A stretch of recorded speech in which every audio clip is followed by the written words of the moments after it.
drinking yourself to death. I first want to look at what does death by alcohol look like. And before we start on this, right, I'm not trying to put you on a downer here. I'm not trying to make you afraid of stopping drinking alcohol.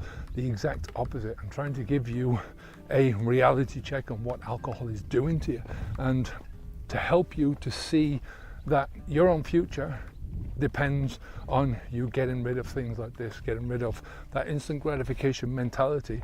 But most importantly, and I think a more visceral point here, is to stop putting shit into your body that is detrimental to you and your whole life. Death by alcohol is not a pretty sight. It's not a good end. It's not a great life. That's the most important part here. You're not living a good life when you drink alcohol. When you drink alcohol to the extremes. When you drink alcohol so that your life starts to revolve around alcohol, which mine was. And I think most people that are coming here watching these videos, that is the reality, or at least it's the fear. And one of the issues of this is that it's a slow death for most people. It's not a quick death. You know, you don't just have a heart attack and that's it, it's over and done with. It's a slow death. And it's a slow death, not just in physical terms, but it's a mental death. You die long before you actually physically die, long before you draw your last breath. You have a mental death where you give up on yourself, you give up on life, you give up on everything that you wanted when you were young. So as I said, I'm not trying to scare you here into carrying on drinking. I'm not trying to put the fear of God into you, right? What I'm doing is trying to give you a wake-up call to what you're doing to yourself, and to at least get you thinking about things from that perspective. I mean, if that's what you want to do with your life, if you just want to drink yourself into oblivion to escape from life, if you want to numb yourself so much that you don't really think about living too much, then, that's up to you. It's your life, it's your body, right? But I really want to try and give you a different perspective on this. I stopped drinking alcohol 10 years ago, and it was the best decision that I have ever made. I've done more in the last 10 years than I did in my whole life before that.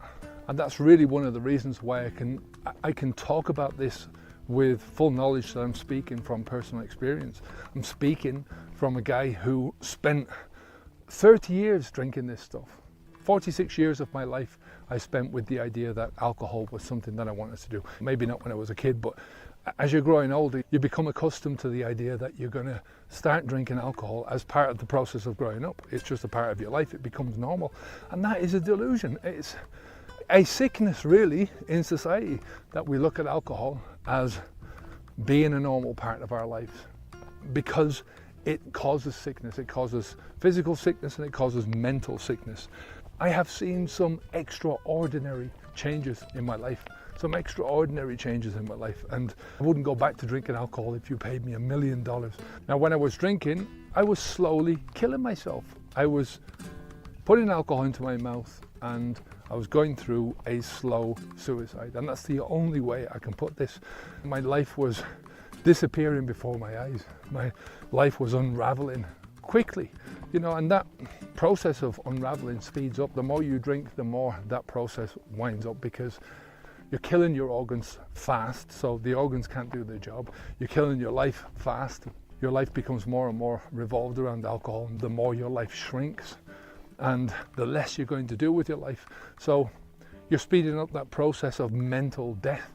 I wanted to be a hero to my son, and I ended up being a zero, or heading towards that direction. I was teaching my son how to become a drug addict, basically, pure and simple, teaching him how to become a drug addict. I had my last drink on the 1st of January 2013 because of my son, because I wanted to become a better father, because I wanted to become a better role model for my son. As I said, it's the best decision I made ever in my life, not only because I stopped drinking alcohol, not only because I became a better father and a better role model to my son, I became a better person. And because you become a better person, you start to see things, you start to expand your life. But most importantly, my son has finally stopped drinking himself and has got onto this road. And I'm telling you, the difference, the change in him is amazing. It gets me just thinking about it. I was living life with alcohol delusion, and I see it in everybody that I coach. that alcohol delusion. I always had done from that first pint, from the first drink. Before that first drink, we live in this alcohol delusion. Like I said, people start drinking alcohol long before they actually put the alcohol into their mouths because they're programmed into believing that alcohol is a normal thing. I used to look up to the Hellraisers, you know, my dad's favorite actors were people like John Wayne and big drinkers, big smokers, people who were men. And to me, looking back on that, they're sad people pretending in the roles that they have, but they're also pretending in the role that they're playing in life, this Hellraiser role. I mean, most of these people died young, and it's not, as I said, just the fact that they died young. It's the fact that they spent a lot of their years escaping from the consequences of their actions. Look, no matter what way you look at this, alcohol is a con, right? Big alcohol cons us. It cons us into consuming their product. Quit alcohol, same thing. There's a big industry revolving around that, and they con us because they want us to spend a lot of money and to have this fear that we can't stop drinking alcohol on our own. Other drinkers con us because they want us to believe that their drinking is normal and that what we're doing is abnormal, and that's a con. It's this thing where they're saying to us, well, yeah, you're the one that's got a disease, you're the one that's an alcoholic, you're the one that can't handle your drink, you're the one that's doing something abnormal. Everybody that puts this poison into their bodies is doing something abnormal. This is not supposed to be in your body in these amounts. But in reality, we're the biggest victims of our own con. We con ourselves into believing that there are benefits to putting this stuff into our bodies. And it has so many detrimental effects. Like I said, you have a slow mental death because of what you're doing to yourself. And we believe the bullshit. Even when we stop drinking alcohol and people around us say to us, you know, 1 or 2 is not going to do you any harm. You know, how many times have you tried to moderate your drinking? And where does that lead you? Right back to the start again. One of the things that I noticed about other people when I stopped drinking was that as soon as I said to other people, I don't drink alcohol, the first thing they did was defend their own position. And that says everything about it. Now, alcohol is going to be around in your life even when you stop drinking alcohol for the foreseeable future anyway. It's a big part of our society. You know, this is a big curse as far as I'm concerned, because you see life without alcohol and you can't convince somebody that you love to stop drinking alcohol unless they want to. That's a horrible thing for me. It's embedded in our why, in our reason, the reasons why we live, in our celebrations, in our successes in life. It provides an escape from life, but it's that escape from life which kills your life, which makes everything revolve around life, because it's an instant gratification mindset, and that instant gratification mindset leads you down a cul-de-sac. It leads you down a dark alleyway where there's very little chance of escaping as long as you're drinking. You know, one of the biggest curses of this, like I said, is when you see the damage yourself. You've come accustomed to that. You're making the changes happen in your own life, but you're seeing other people in your life that are still going down that same road, and there's nothing you can do to change it. So that's one of the things for me as a teacher, is trying to convince other people that it's in their best interests to stop drinking alcohol, trying to convince other people that moderation is something which will keep them in this cycle, and it will get worse and worse and worse, and eventually they'll give up with any kind of decent moderation, and they'll just give up on life, you know, that mental death that I've been talking about. You know, they have to be at least part willing to go through this whole process, to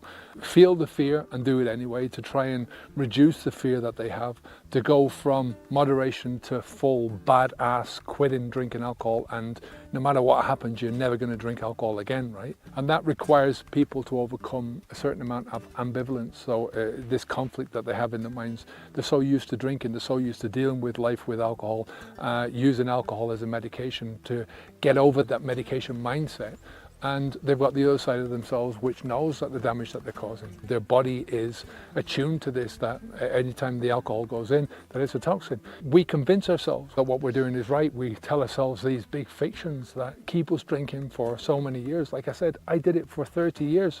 So I've no excuse for any of that stuff except that I deceived myself. So we've to overcome that ambivalence. We've to overcome the fear of living life without alcohol, which is a big fear in the beginning, but it's only reduced as you move into your life and you start to see, wow, my life can be really good. So for me, especially in these videos, is trying to get people to see how much of a wrecking ball alcohol is. It comes in slow motion. You know, it's not coming in fast. It's coming in really, really slowly. And that personal damage, that damage that you're going through, the physical damage, the mental damage, the psychological damage, which I think is the worst of all, killing you slowly. It's trying to get people to see that there is an alternative universe out there, that there is a life without alcohol, that there is a great life without alcohol, that alcohol is holding you back from that great life, that the life that you've been living so far, right, because of your drinking alcohol is like living in a prison cell and stepping through that prison door and going into this alternative universe and sticking with it despite all the fear, despite the fear of missing out on what you think you're going to be missing out on, despite the fear of the future, despite all the fears that we have just as a natural human being. You're going to go through that and you're going to do it anyway. Busting through some of those mental barriers, helping people to bust through those mental barriers is one of the joys of my life, of teaching. And it's seeing that transformation in people's faces, seeing it in their eyes when they finally cop onto it and they finally start to say, do you know what? I'm never going back to that. I can safely say to myself now that I'm never going back to that. That is one of the best joys of my life, of my career. And the reason why is because I've been there. I understand completely where they're going through. I've been through that whole delusion of drinking alcohol. I've been through all the fears of stopping drinking alcohol. I bust through all those ideas that cravings were going to kill me, that the alcohol, quitting drinking alcohol was going to kill me. Once you get sober, and you're sober for a while, then it becomes beyond sober. It's leaving sober behind. Sober as a word, you don't call yourself sober anymore because you've left alcohol behind and you've left everything behind that used to be a part of your life that's associated with alcohol, you know, that black hole.